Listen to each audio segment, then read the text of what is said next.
I love every ones who nailed him to that tree. Oh, that rugged cross of salvation, where your love poured out over me. Now my soul cries out, hallelujah, praise and honor unto thee. Now my debt is paid, it is paid in full by the precious blood that my Jesus spilled. Now the curse of sin has no hold on me. Whom the Son sets free, oh, it's free indeed. Now my debt is paid, it is paid in full by the precious blood that my Jesus spilled. Now the curse of sin has no hold on me. The Son sets free, oh, it's free indeed. Oh, that rugged cross, my salvation, where your love poured out over me. Now my soul cries out, hallelujah, praise and honor unto thee. Praise and honor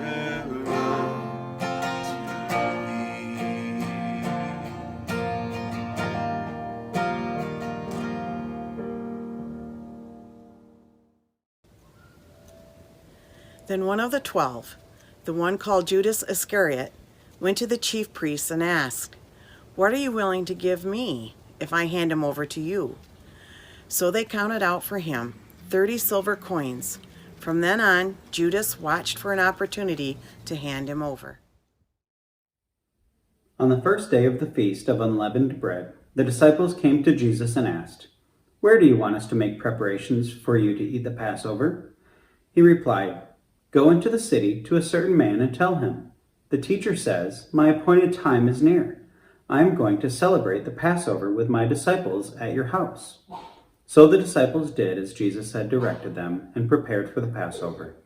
When evening came, Jesus was reclining at the table with the 12. And while they were eating, he said, "I tell you the truth, one of you will betray me." They were very sad and began to say one after another, "Surely not I, Lord."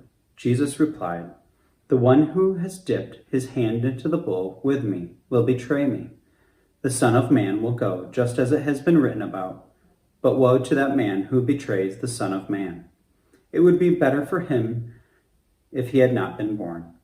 Then Judas, the one who would betray him, said, "Surely not I, Rabbi."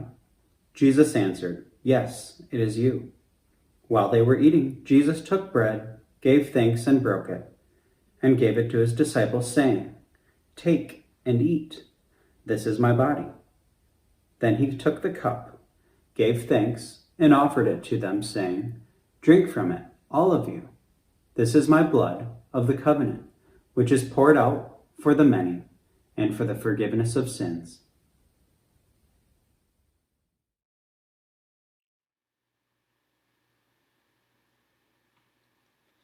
Then Jesus told them, "This very night you will all fall away on account of me, for it is written, 'I will strike the shepherd, and the sheep of the flock will be scattered.'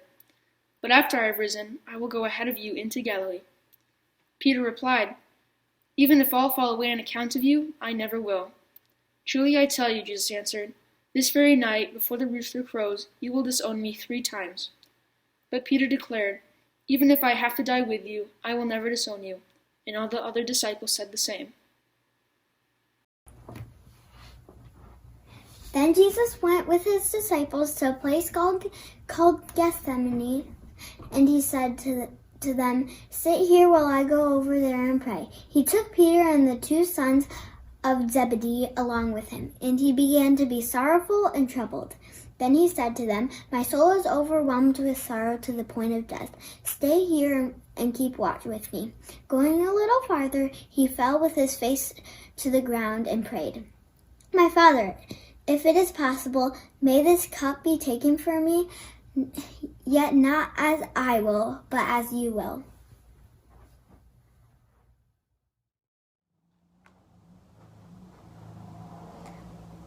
Then he returned to his disciples and found them sleeping. "Couldn't you men keep watch with me for 1 hour?" he asked Peter. "Watch and pray so that you will not fall into temptation. The spirit is willing, but the flesh is weak." He went away a second time and prayed, "My Father, if it is not possible for this cup to be taken away unless I drink it, may your will be done."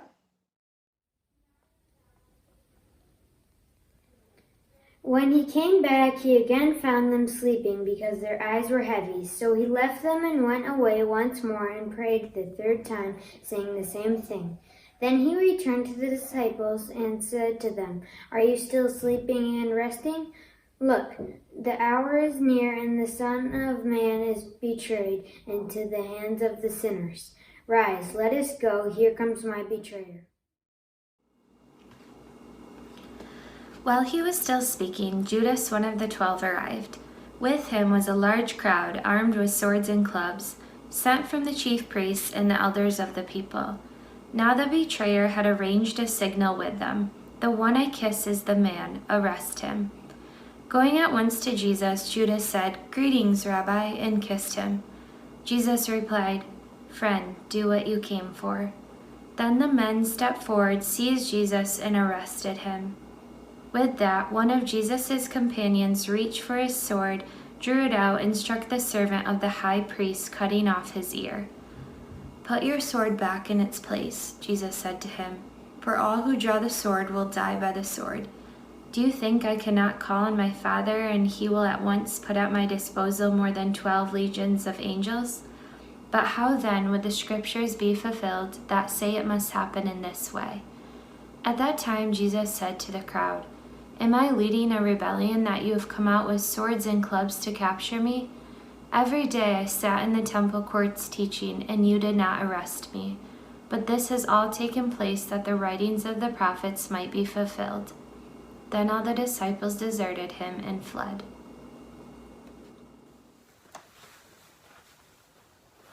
Now Peter was sitting out in the courtyard, and a servant girl came to him.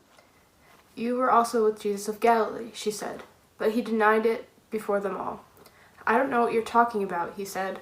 Then he went out to the gateway, where another servant girl saw him and said to the people there, "This fellow was with Jesus of Nazareth." He denied it again, with an oath, "I don't know the man." After a little while, those standing there went up to Peter and said, "Surely you are one of them. Your accent gives you away." Then he began to call down curses, and he swore to them all, "I don't know the man." Immediately a rooster crowed. Then Peter remembered the words Jesus had spoken, "Before the rooster crows, you will disown me 3 times." And he went outside and wept bitterly. Meanwhile, Jesus stood before the governor, and the governor asked him, "Are you the king of the Jews?" "Yes, it is as you say," Jesus replied. When he was accused by the chief priests and the elders, he gave no answer. Then Pilate asked him, "Don't you hear the testimony they are bringing against you?" But Jesus made no reply, not even to a single charge, to the great amazement of the governor. Now it was the governor's custom at the feast to release a prisoner chosen by the crowd. At that time, they had a notorious prisoner called Barabbas. So when the crowd had gathered, Pilate asked them, "Which one do you want me to release to you, Barabbas or Jesus, who is called Christ?" For he knew it was out of envy that they had handed Jesus over to him. While Pilate was sitting on the judge's seat, his wife sent him this message: "Don't have anything to do with that innocent man, for I have suffered a great deal today in a dream because of him." But the chief priests and the elders persuaded the crowd to ask for Barabbas and to have Jesus executed. "Which of the two do you want me to release to you?" asked the governor. "Barabbas," they answered. "What shall I do then with Jesus, who is called Christ?" Pilate asked. They all answered, "Crucify him." "Why? What crime has he committed?" asked Pilate. But they shouted all the louder, "Crucify him." When Pilate saw that he was getting nowhere, but that instead an uproar was starting, he took water and washed his hands in front of the crowd. "I am innocent of this man's blood," he said. "It is your responsibility." All the people answered, "Let his blood be on us and on our children." Then he released Barabbas to them, but he had Jesus flogged and handed him over to be crucified. Then the governor's soldiers took Jesus into the praetorium and gathered the whole company of soldiers around him. They stripped him and put a scarlet robe on him, and then twisted together a crown of thorns and set it on his head. They put a staff in his right hand and knelt in front of him and mocked him. "Hail, King of the Jews," they said. They spit on him and took the staff and struck him on the head again and again. After they had mocked him, they took off the robe and put his own clothes on him. Then they led him away to crucify him. From noon until 3 in the afternoon, darkness came over all the land. About 3 in the afternoon, Jesus cried out in a loud voice, "Eli, Eli, lema sabachthani," which means, my God, why have you forsaken me?" When some of those standing there heard this, they said, "He's calling Elijah." Immediately, one of them ran and got a sponge. He filled it with wine vinegar, put it on a staff, and offered it to Jesus to drink. The rest said, "Now leave him alone. Let's see if Elijah comes to save him." And when Jesus had cried out again in a loud voice, he gave up his spirit. At that moment, the curtain of the temple was torn in two from top to bottom. The earth shook, the rocks split, and the tombs broke open. The bodies of many holy people who had died were raised to life. They came out of the tombs after Jesus' resurrection and went into the holy city and appeared to many people. When the centurion and those with him who were guarding Jesus saw the earthquake and all that had happened, they were terrified and exclaimed, "Surely he was the Son of God."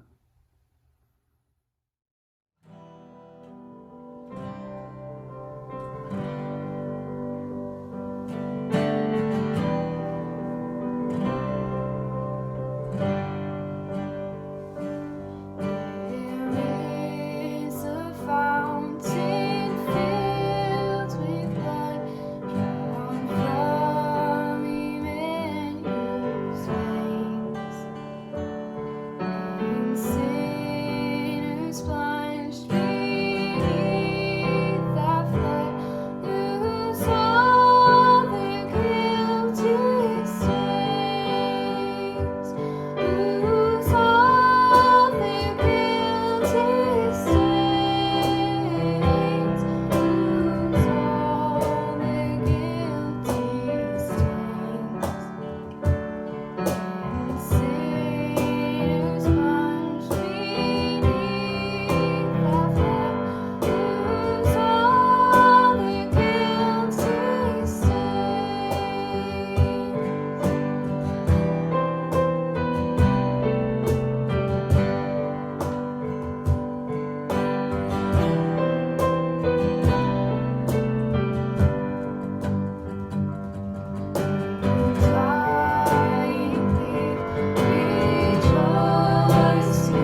So they all left. They fled. They ran, they hid. Peter, Andrew, James, and John, the first 4 disciples, they fled, and their friends. And of course they did. I mean, it's only natural. Your body does one of 2 things when it feels threatened. You either sort of gear up to fight or you choose flight. It's built into your biology. And it makes perfect sense to me that they chose flight. Their fearless leader, the miracle-working, bread and fish reproducing, dead-raising, disease-healing leader, he just got arrested and crucified, nailed to a cross. I mean, how defeating is that? Where's the walk on water power, the calming the storm type power? Where's the raising Lazarus from the dead type power? It's hanging from a cross, lifeless.